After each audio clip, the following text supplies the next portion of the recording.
Hello, all you spry tubers out there.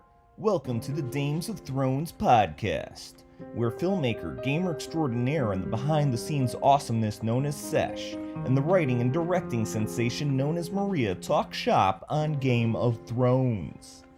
As for me, I'm Jonathan, and unlike our two experts, have no industry experience whatsoever. In other words, I'm here to serve as a placeholder until they replace me with hot Dario Naharis next season. And now, to your Dames of Thrones, Sesh and Maria.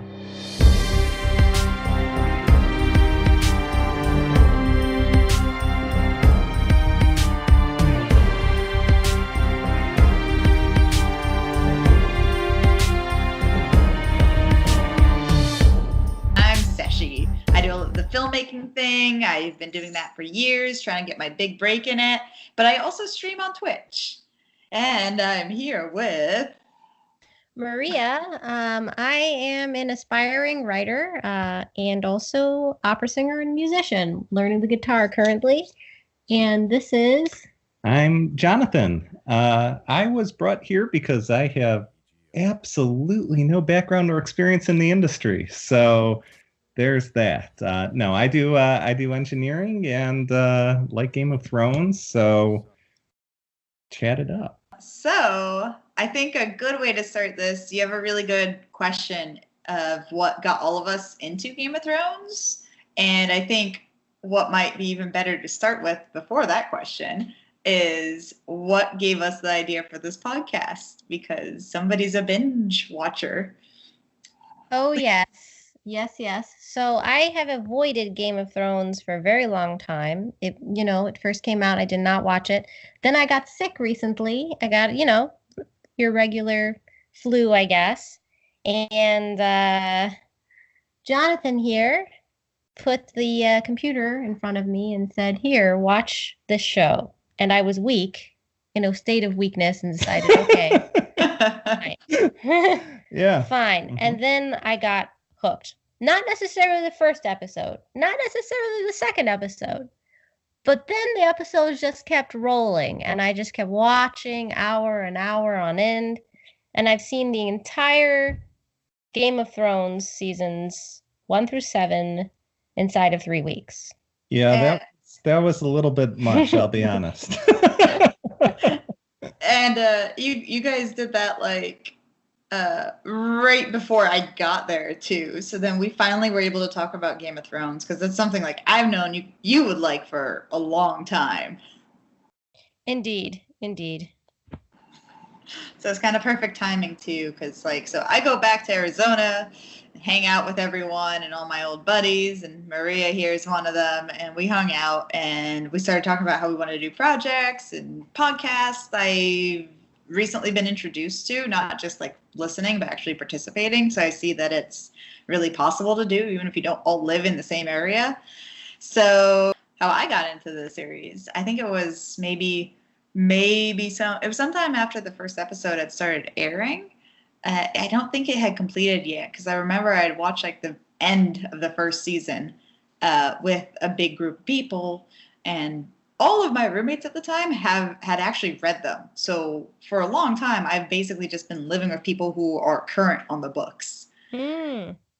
Yeah, so it was I was the only normie in the group, which was definitely weird, because usually I'm one of the deep nerds of the group. So it was fun, because they were all loving it, and they were saying it's just as good as the books, and it's changed over the years whether it's better than the books or not, but I can't have any stake in that argument because I still haven't read them yet. So were you one of the people who your friends at the time sat in front of the TV with the video cameras on you when watching the Red Wedding, seeing your reaction? Oh, thank God, no. Yeah, thankfully not. It was definitely there was a moment I saw it with just a couple of friends, Guthrie, that friend of ours. We had seen it together with, I think it was just the ex at the time, and I remember seeing the ex's head turn towards me at the same moment. Yeah, at the same moment, Catelyn was realizing, and therefore I was realizing what was happening. Oh. Yeah. Second season is when I actually got in. I know first season, especially at work, this was the one show that all of our coworkers were constantly talking about, and I did finally get into it for second season. I know at the time I was watching Silicon Valley, which I absolutely love as a show. So I'm like, well, what's another hour a week of my life? And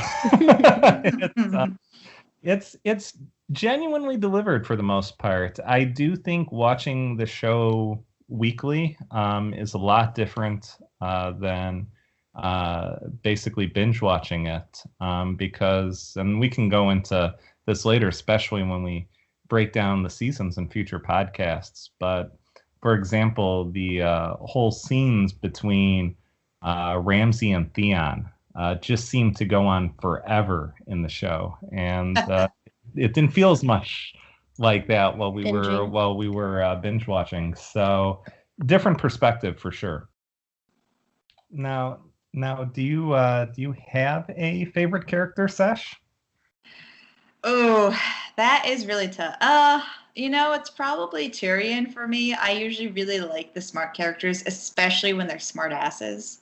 Or bleep that. Could be a donkey. We're good. So yeah, he's probably my favorite. The tip jar funds our future broadcasts, so we're doing. Okay, so what about you guys then? What are your favorite characters? Yeah. Oh, well, Tyrion's a good one, but I love Arya. I just, the Starks in general, and as we do our breakdown, we'll get more into it. The Starks in general, they definitely aren't the smartest of peoples. They're very bad at this whole game thing. And they're probably at least set up to all die really horrible deaths. But Arya, she's just awesome. And, when she sets her mind on something, she kills it really excellently. Phrasing. Really. Every time she's on screen, her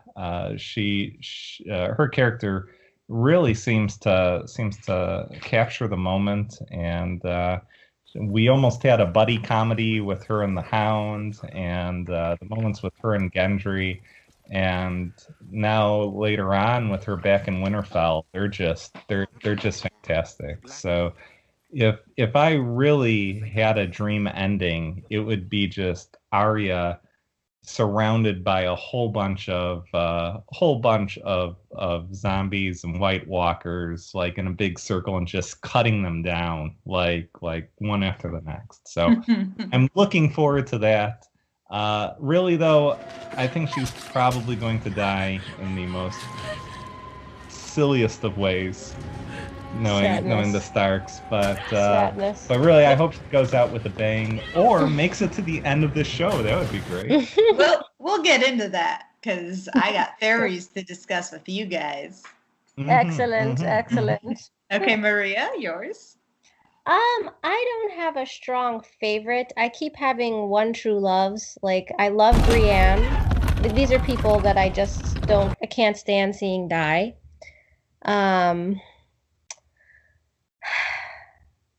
I actually am starting to like Theon. I feel like... Oh, no. Stop it!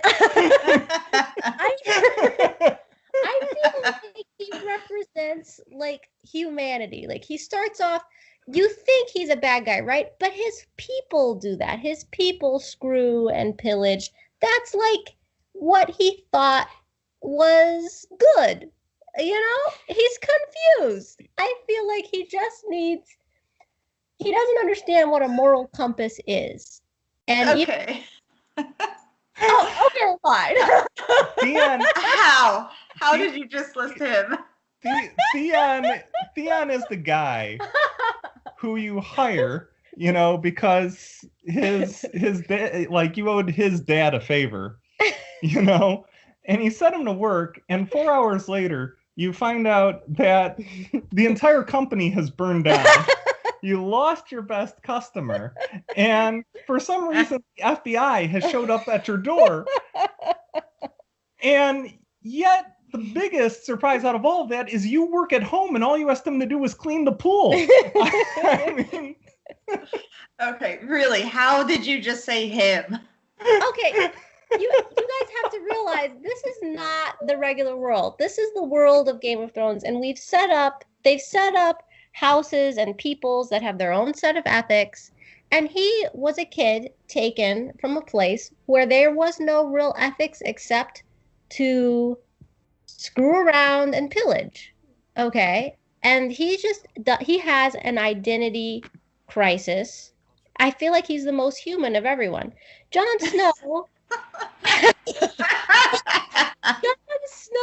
is a one-dimensional kind of dude. Like he has his only allegiances to the stars because that's all he knows, and he's perfectly good. He has his way so far of just trying to do what's right, and that's great, but it's not human. He is sort of robotic. He is robotic as a character. I tend to agree with that. He's definitely getting kind of tropey good guy hero. I'm not even like worried that he's gonna die kind of character, which is really weird for someone in Game of Thrones. But he doesn't know anything. He's fine besides that. He's a good guy. He's just a dummy. I guess, Theon, do you think that he is going to get his, whether it's atonement or something like that this season? Because that sort of interests me, because I think straight no. Oh, yes. No, I think he is actually coming into his own finally. And I think that's shown when he finally has the courage to beat that guy and go get his sister. And I think at the time, it was smart for him to jump off the boat. He was just going to run into his own death. I mean, what option did he really have? Right now, the option is going to be, I think it's going to be him being heroic and running into his own death. I don't think so. The only reason why, you're probably right, but the only reason why I don't think so is they spent so long building him up. I mean... They have spent a very long time with him in the show. That is probably my biggest complaint about the show, is that, my gosh, they have given this guy hours and hours and hours of screen time. And, looking back, I really can't think of a more worthless character in Westeros than him. Aside from maybe Lancel Lannister. Oh, no. Just blow out the candle, dude. Blow out the candle. Okay, so then this is what's gonna happen. He's just gonna make it a really good sacrifice. It's gonna be for somebody much better. Okay. I could see him running. He'll be like, "I'll help you, Yara," and then all of a sudden, like the mountain, just pulls his head. Oh God! Stop it! Oh, from his body. Gonna have the mountain. We have to. Hacky sack with it. Well, we have to remember the mountain now is a magic poison zombie creature. Oh. He. Oh, sorry. Go ahead. Oh, no. He's your favorite too? No. If we're going theories now, I have a theory about the Maester. Maester is how you say it, right? Mm-hmm. Who made him. I think, this is ultimate theory, I think why the White Walkers, if there is a weird, time game going on here with Bran and all that, why the Walkers were made was to defeat whatever that Maester is making. I think he's making an army of monsters. Ooh, I like that theory. The mountain is definitely a monster. And maybe something worse. I don't know. Mixing with that fire fluid. What is that called? Dragon fire. Yeah. Yeah. I think in regards to George R.R. Martin, maybe we can try getting inside his mind. Now, he only has gotten us to the point of, is it season 3 in the show? Maybe season 4 he's gotten to. So based off of the books, there's still a lot of details still to be fleshed out. And in fact, the show has overlapped it. But I guess one of the main questions I guess I'd have for you guys is, are you thinking happy ending, sad ending, sort of middling ending? What are your guys' thoughts on that? Well, I mean, I'm kind of feeling bittersweet, and I'm sort of hoping, like last season, I felt like was a little bit too nice. So I'm kind of hoping it sticks to like the really bitter, so like very, very bitter that we're used to in Game of Thrones. But yeah, like I'm hoping it's not too sweet, but I'm pretty positive it's gonna be like the bittersweet. Like it's gonna be, oh, we'll lose some characters, but like the other rightful things will happen, or like, this guy will die, but it's okay because he already got this girl pregnant, and like that kind of stuff. But I'm really hoping it's like, because last season it was like I felt like it kind of writing wise, it was really clearly not derived from the books anymore. Like, especially towards the end. Maybe they just needed another episode or two to actually flesh everything out better and not have it be so rushed. So I'm a little worried that that's going to be happening again. I'm hoping not. I'm hoping, this is what they've been saving everything for. And even last season was just kind of, let's get through it to get to the end. I think you make a really good point there. And that is something that worries me as well. Probably my favorite show in terms of writing of all time was Battlestar Galactica. And, I know. Yeah, it was going strong for 3 seasons, and then they were rushed into basically combining what they thought would be 2 more seasons into one final season, and it was sort of a mess.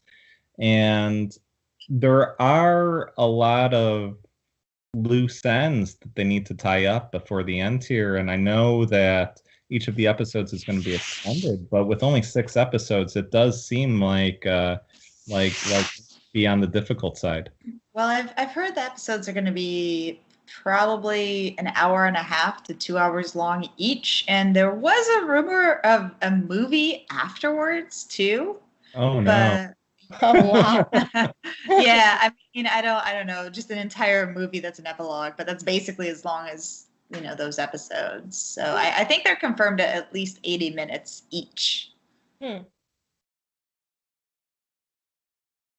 Maria?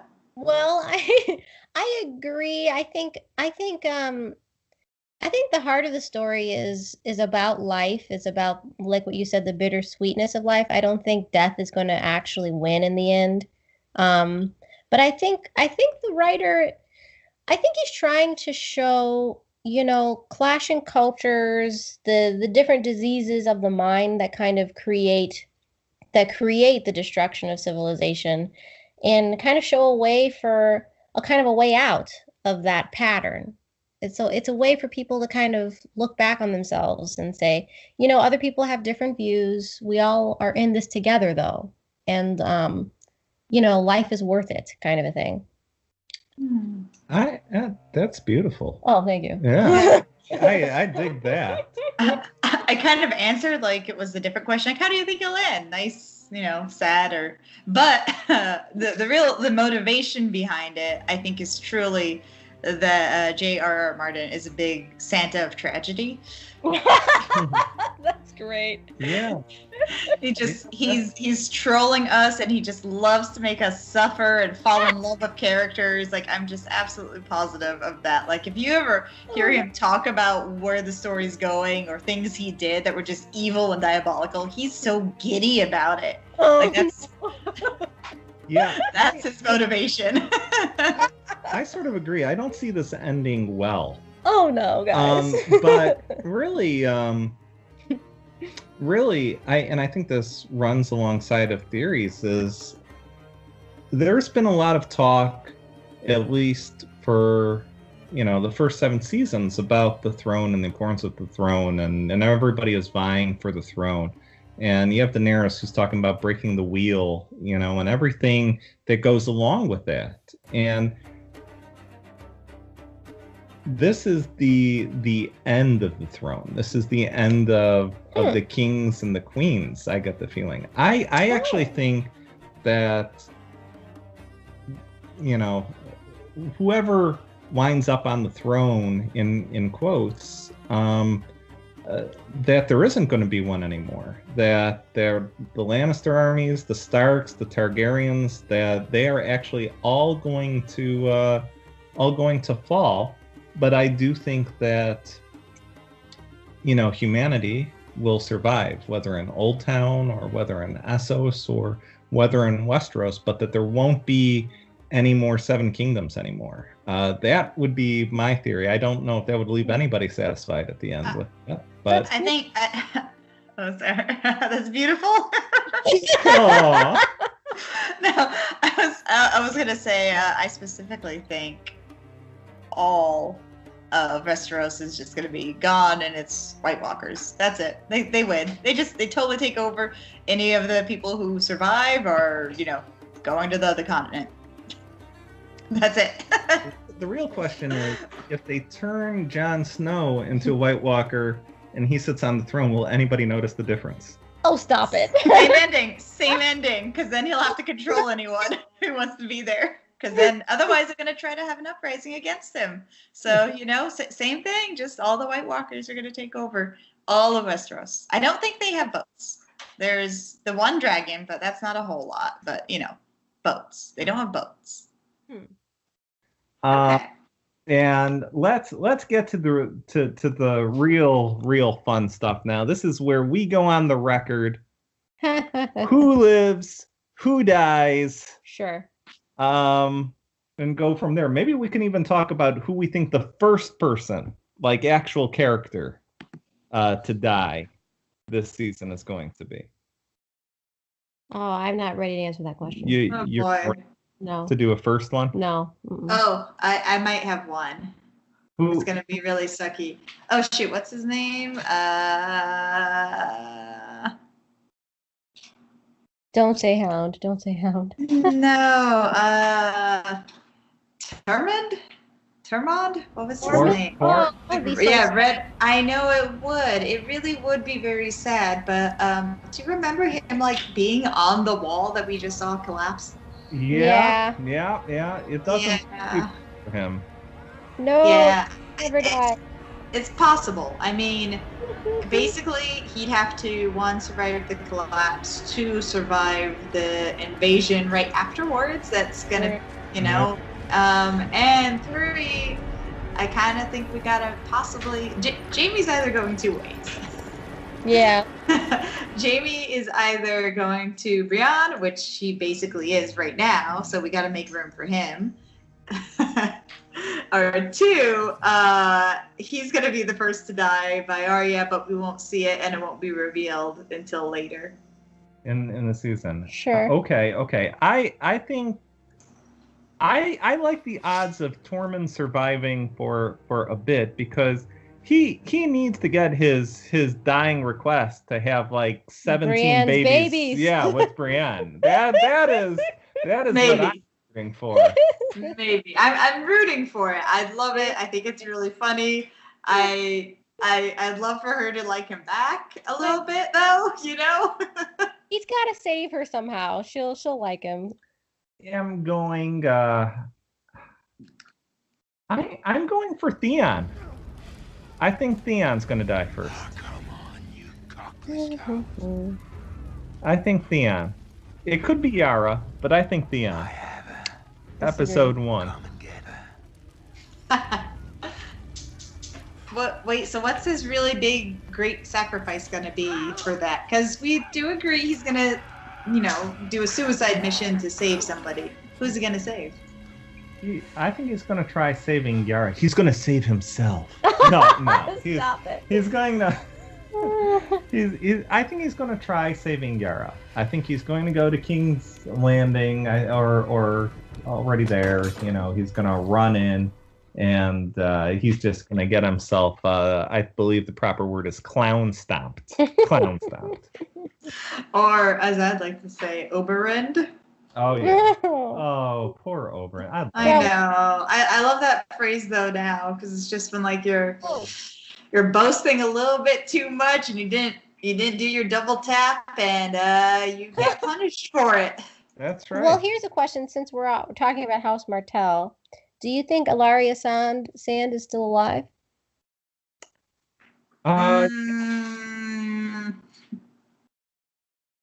Yeah. I think she is definitely still alive underneath the Red Keep, and I bet Cersei goes down to check on her every hour and a half.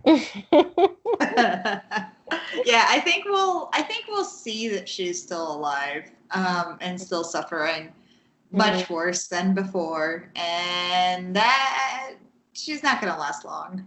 Mm-hmm. You think she's going to be the first one to die on screen? No, but I also think the timing of her death has no meaning, so maybe. You make a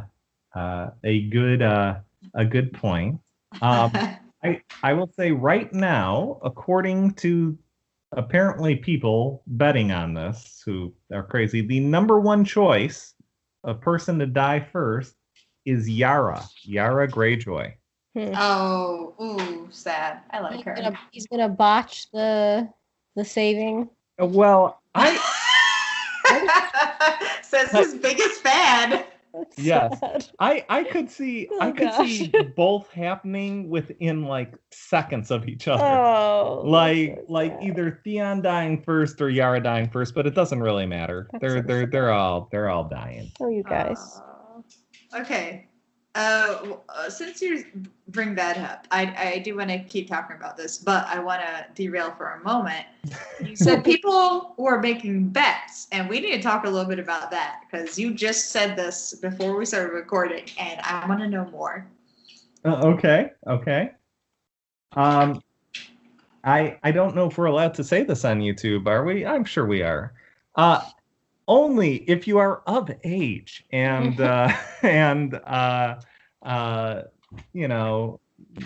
gambling is a real issue that people have to deal with. But past that, I would not bet on this. I'm just saying that is not my plan. As you hear the car wheels peeling off to Vegas. They actually have betting lines for this, where basically it's sort of like a Deadpool. There's two different things right now that you can bet on, which is who is going to be the first to die in season 8, and who is going to be the ruler of Westeros at the end of season 8. But basically, I'll run down the top 10, and we'll go yes or no in terms of will they survive season 8. Let's do top 3. Top 3. Okay. Top 3, because we should also talk about what our following episodes will be like. Sure. Number 1, Yara Greyjoy. You guys go first. Oh, I am giving a big thumbs down. She is dying.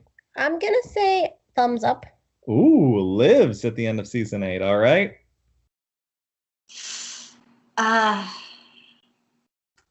It's a possible. I'm gonna say thumbs up because of my theory that Westeros is done, and so we're gonna need boats, friendly boats. All right. Number 2, Tormund Giantsbane. Tormund. Oh, Like I said, he's probably gonna die. Everybody I love dies in this show. It's pretty much. Yeah, I think that's going to be an unfortunate thumbs down. I am hoping some things can happen first, but yeah, thumbs down. I also give a thumbs down, but I think he's going to last a lot longer than they're thinking here. I think he's going to definitely last as long as the battle. I see him falling in the battle at Winterfell, though. That would be my guess. That's so sad. I'm already mourning this. Me too. But I felt like this for a while because, as terrible as it was, I was kind of gunning for her and Jamie. So, I could see him dying like fighting back to Brienne at the end there. Yeah. Man, stop making it so sad. I know, right? All right, number 3, Theon Greyjoy. Super dead. I agree. Very, very, very dead. I'm gonna say alive, guys. Wow. No, how is he gonna redeem himself if he doesn't let himself die? He's gonna redeem himself by putting Cersei's crown on his head. No. Just sitting there. Lots of no. He wouldn't even know what to do with the crown. Guys, I have a question. Is he also a Targaryen? No. No. No. How far are you willing to take this? There's no way. There's no way. He would be the saddest Targaryen. All right. Are we cutting it off there? Because we have some juicy ones coming up here. Okay, let's keep going. This is actually super fun. Okay, It's next quicker than I thought. we have the Mountain, who might not be able to die anymore. Yeah, I don't know if he's alive right now. He's totally Cersei's private personal zombie. He's already dead. He's not himself anymore. Yeah, Agreed. I will cancel him out. But I do see him dying. I do see him dying. At least being cut into pieces. Yeah, like not being what did they say? Destroyed. Dismembered. Oh, I dismembered. see. Yes. Yeah. Yes, I agree. He's a zombie. He's her own murder machine right now. So he's gonna do a lot though. It's gonna be really bad. Like I don't even like. I'm not even mostly looking forward to him on like the Hound, but it's gonna be a lot of other stuff that's gonna happen. I think he's gonna do a lot of the killing. Honestly. Oh yeah. Next we got Euron Greyjoy. Euron Greyjoy. I think first he might take the throne for a short time and then he's gonna die. I could see that happening. I think he's alive for at least a few episodes. Yeah. Thumbs down. Straight dead. All right. Now for one of my favorite characters by far. I absolutely adore him. Jorah Mormont. Oh, I love Jorah. The lovable too. Jorah Mormont. Oh. He's gonna die. Yeah, probably. He's too lovable. He has to die. He's gonna die. I have a feeling he might be even one of the first ones to Oh, that's awful. to go. I mean, I love Jorah. He just those sad puppy dog eyes, the amazing acting. It's Completely friend zoned since season 1. Well, what if we find out something? To go back into theories for a second. There's this whole idea that like the what is it, grayscale? Yeah, the grayscale is actually also an entire huge threat because it's related to the White Walker disease or whatever it was. It's been mostly ignored because I don't know. Same reason. It's just super abandoned, super rare. People aren't aware of it. But the idea is that it's going to be zombies of 2 different kinds on both sides. So I'd like to see a weird kind of immunity with him. I think that's the only way we're going to see him living. That's I was just about to say that could be maybe Both sides will be confused about who he is, and we'll just walk past him. Yeah, maybe he could be immune to the White Walker stuff. That would be nice. All right. Next we have Bronn of the Blackwater. People are making bets on him. Damn it. might save Ilaria Sand and maybe her daughter if she's still alive.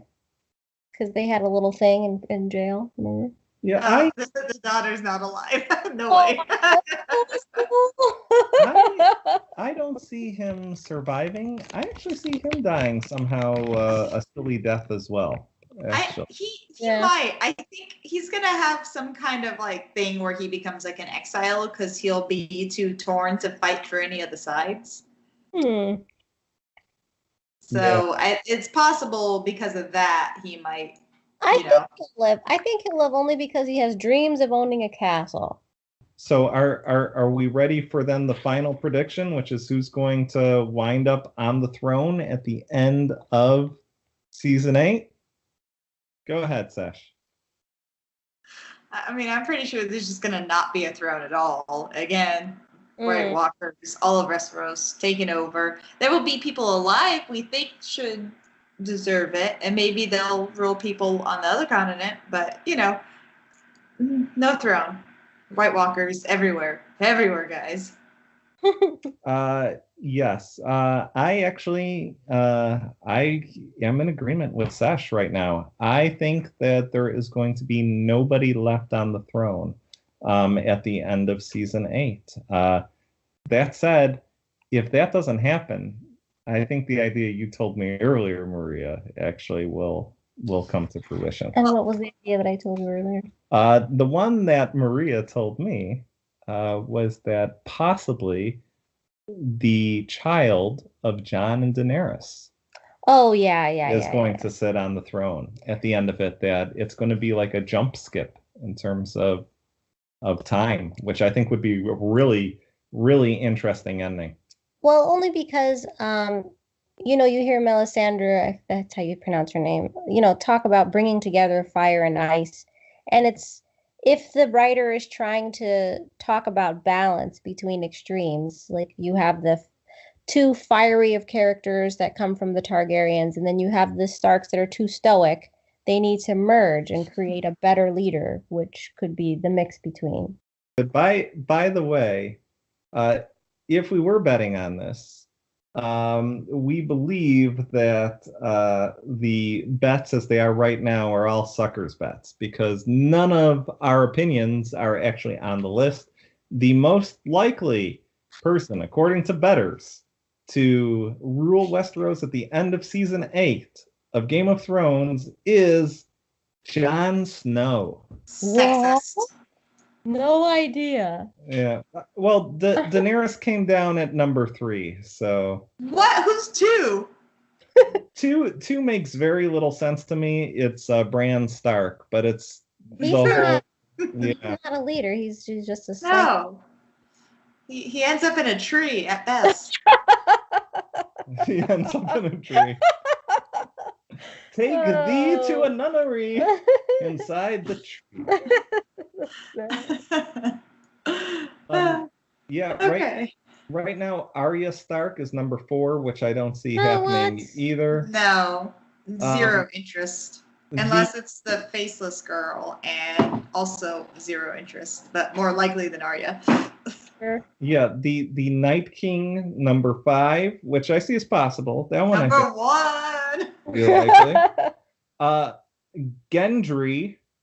Gendry at number 6. That's your whole royal bloodline theory. Very possible. Number 7, Sansa Stark, which, oh my gosh, I hope not. Okay, I definitely would say I hope not most of the time, but like she's been killing it literally lately, and I'm kind of loving it. Oh man, he's hated Sansa from the very beginning. I'm like, give her a chance. She's a young girl. She has to grow up.